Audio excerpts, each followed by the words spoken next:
السلام عليكم ورحمة الله وبركاته. horta waxaa jira dadyo badan oo ku foogan sidii ciidamo loogu dhisi lahaa Soomaaliya. Dadka waxaan u sheegayaa in Soomaaliya ciidan military ah loo dhiso waxa ka horeeya in sharci laga dejiyo. Eegada laba arrimood ba in sharci looga dejiyo weeyo.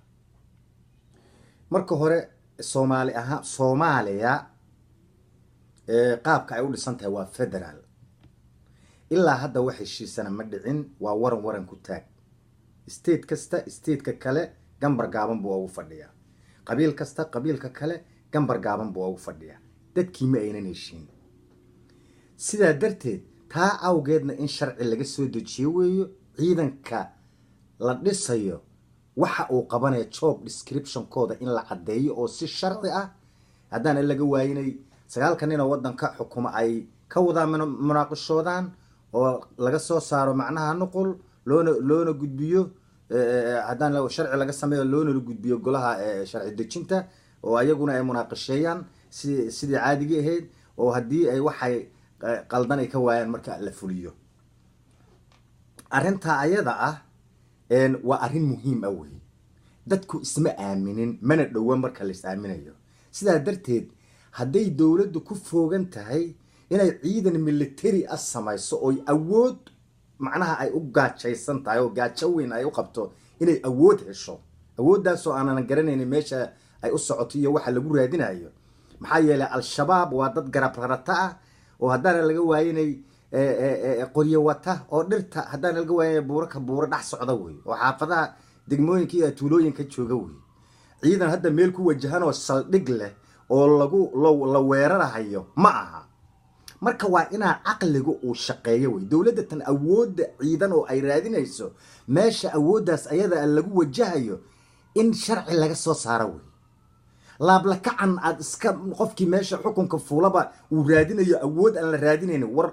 wixii qurunka ahaabad la qabatinteen awoodii militariga oo wadanka kan iska raangareynaysa haddaad la qabatinteen oo ay duulal idinku noqdeen oo ninkii kursiga soo fuulaba uu raadinayo inuu marka horeba uu yahay talaabadiisa koobaad inuu ciidan samaysto. war ciidankan aad sameynaysa anagu ma inaa fahmin nimayo.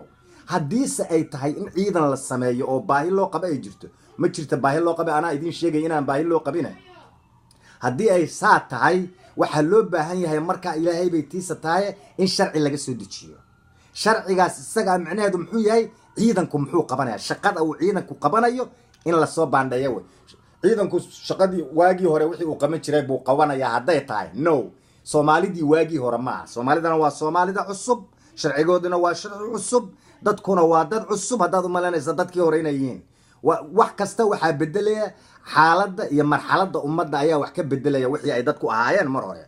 marka waa inaad la saanqaato kulla yawmin huwa fi sha'nin. maalin kasta sha'nigeeda inaad la saanqaado wey. marka waxaa loo baahan yahay ciidanka la dhisayo in laga wada tashto, sharci laga dejiyo, waxa ay qabanayaan iyo waxayna qaban karin in la cadeeyo wey.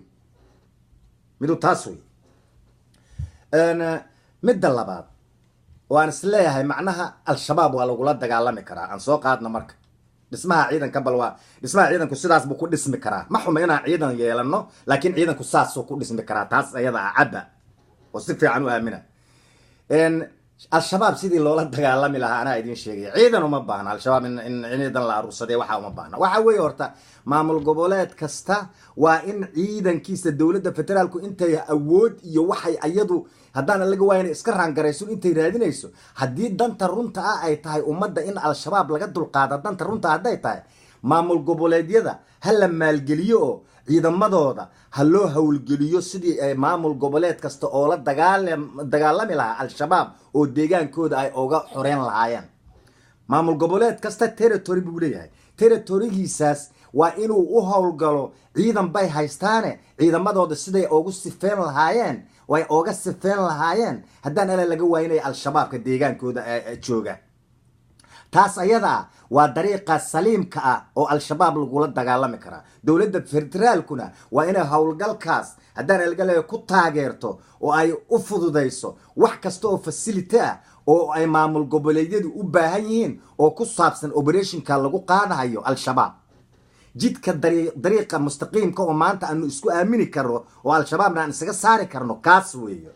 haddii wax kale ay tahay waxaad raadinaysiin waxaas ayada ma hirgelayaan absolutely ma hirgelayaan midda kale mid baan idiin sheegayaa waxaan idiin sheegaynaa ciidanka Soomaaliya caqabadaha haysta inaana la dhisin anaa hadda idiin sheegayaba waa in tii gudaha way waxaan ka hadlay waa arrimaha gudaha arrimaha dibadda ciidankeena waxay ka aaminsan yihiin ayadana inaan soo bandhigno way taasoo ah wax caam ah oo la wada og yahay macna geeska Afrika isbedel baa ka dhacay isbedelka ka dhacay waa isbedel federalism ah saad ula socotaanba dowladaha geeska Afrika ka jira ururo iyo xisbiyo ka dhashay gudaha dowladihii hore ee dictatorship-ka ahaa ayaa isbedel ku sameeyay dowladahan hadda abuuran oo dhan waa dowlado xisbiye iyo ururo ka yimid oo isbedel ku sameeyay dowladahoodii isbedel ku sameeyay dowladihii waxii ka soo baxayna waa waxaanad hadda aragtaan waxaanina mabda bay leeyihiin mabda muxuu yahay oo lagu heshiiyey oo ururada dhan ku heshiiyey ilaan ururadan Ethiopia qabsaday oo haddaan algaway federaalka ka sameeyay muqdisho lagu sameeyo laga hagaajiyo sharci baa ka jira soomaalina garan kuwan Soomaaliya hadda haystana Ethiopia lagu sameeyay oo waad garanaysaan sharci baa jiro ay isku raaceen baa jira soomaalina garan ilaan waxaan ka hadlaynaa hadda wax way Soomaaliya weeye kuwa Kenya saas oo kale waxa jira ururadan bedelay oo dowladii hore bedelay ayagu wax way xisbiyada bedelay waxay wataan sharci isku mideeya labadaas aan ku idin ka sheegay dowladood mideeyo oo isku mid ah ayaa jira oo lagu heshiiyey sharcigaas wuxuu saameyn ku leeyahay dhammaan dowladaha geeska Afrika muxuu yahay sharcigaasi in geeska Afrika ay noqoto goob colaad ka xariman inay noqoto goob colaad ka xariman inay noqoto oo bulshada tan qarniyo colaada loo soo abuurayay colaadahaasna wax midho dhal ah aan laga gaarin in system cusub oo dhibaatooyinka dhex yaala lagu xalliyo la soo saaro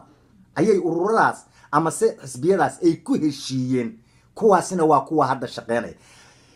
xubnaha siyaasiyiinta oo annagana hogaaminayo dowladaheena isku bedela qaarna waa qaar waxa ka warhaya qaarna waa qaar aan ka wareynay runtii oo runa dad yow aan laga maarmin oo markii wadaniyadoodii qaabkay u fikirayaan la arkay fikradooda loo baahday laakiin se mabaadi'da lagu socdo aanan macnaha wax badan aanan macnaha akhrisan ama aanan ogeyn laakiin markuu maamulka soo galo ayaa qofka kutubka la hordhigaya uu akhrisanaya uu fahmaya laakiin jahadii sidii uu macnaha oo la qabatami lahaa waqti bay qaadanaysaa waqtigiina waxa weeye markuu xilligii ka dhamaado qofkiina meesha laga saaraya marka waxa weeye dhibaatada ugu weyn waxa weeye inaana waqti la isku siin in la isfahansiiyo mabda'a aanu leenahay meesha aan u soconno iyo mabda wuxuu yahay marka sidaa darteed waxaan ka ujeedada waa ciidankii ee wax soo socdee ciidamada Soomaaliya dowladaha deriska ah maxay ka aaminsan yihiin caalamku samxo waa maxay mabaadi'da ciidamada Soomaaliya loo dhisayo waa inaan halka ayada dul istaagno ayadana waa in sharcigaas laga soo saarayo gudaha oo asagba kan gudaha aan ka soo saaro hore oo idin sheegayo gudaheena ah sharciga arrimaha dibadda ciidamadeena militariga ah ayagana inay ku laran tahay taasina oo qodobka labaad ay tahay oo ah in dowladaha deriska ah mabda'a aanu ku socono aynuusan ogoleen in wax colaad ah dhaxdooda laga abuuro in ciidankayaga aan loo isticmaali karin in Ethiopia lagu weeraro in Kenya lagu weeraro in haddana laga waayinay iyo meelo kaleba in lagu weeraro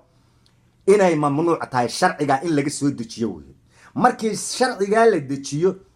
oo ay mamnuuc tahay waliba sideedaba mamnuuc inay tahay in dowlad ciidankayagu uu weeraro laakiin se ciidankayagu inuu difaaco haddana laga wareey xuduudadayada inuu difaaco oo wixii soo gardaraysta laga difaaco eegada shuruucdeeda inay saa ku caddahay weey laakiin annagu annaan weerarin cidna annaan weerari karinba sidaa sharciga isaga oo noocaasa ciidamadii horeba sidaas ay ahayn haddaa tiraa shakhsiyaad baa iska hoggaansaday oo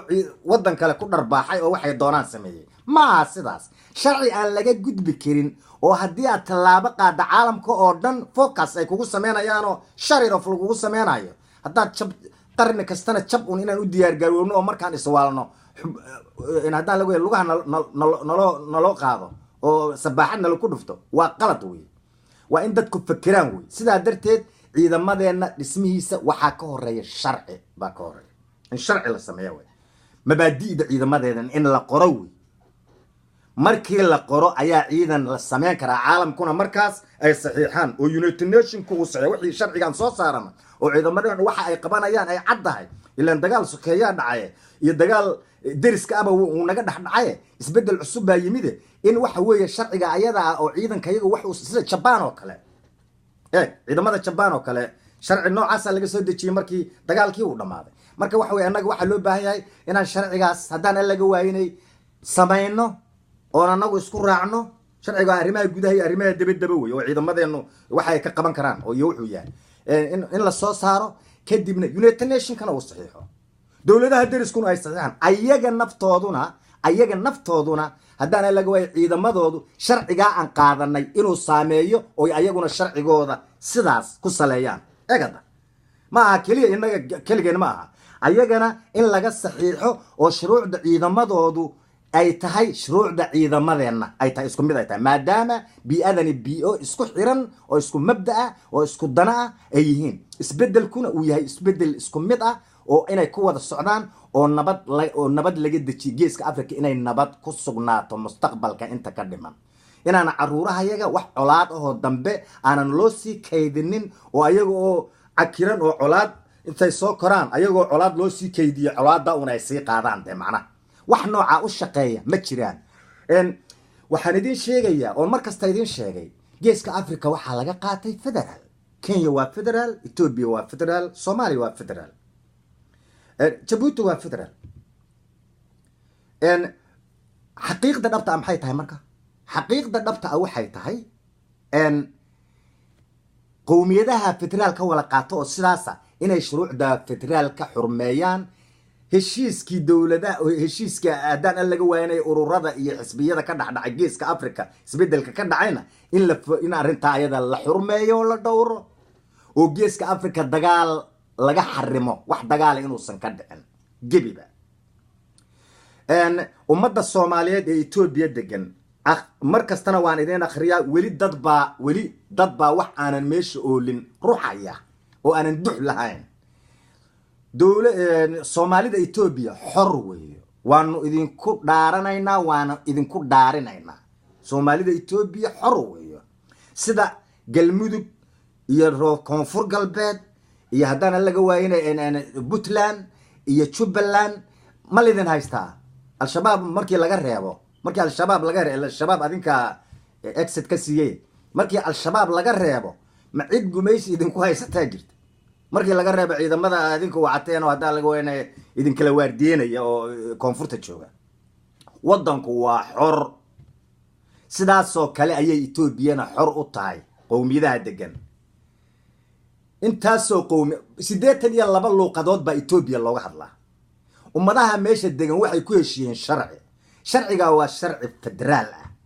9 dawlad goboleed baa ka jira oo la isku raacay meesha annaguna 5 dawlad goboleed aanu haysano markii laga reebo macnaha maamul goboleed markii laga reebo macnaha dawladda isku magacaawday hadda lagu leeyahay Somaliland oo ilaa wali wax aqoonsi ana macnaha caalamkana uusan u ogolaan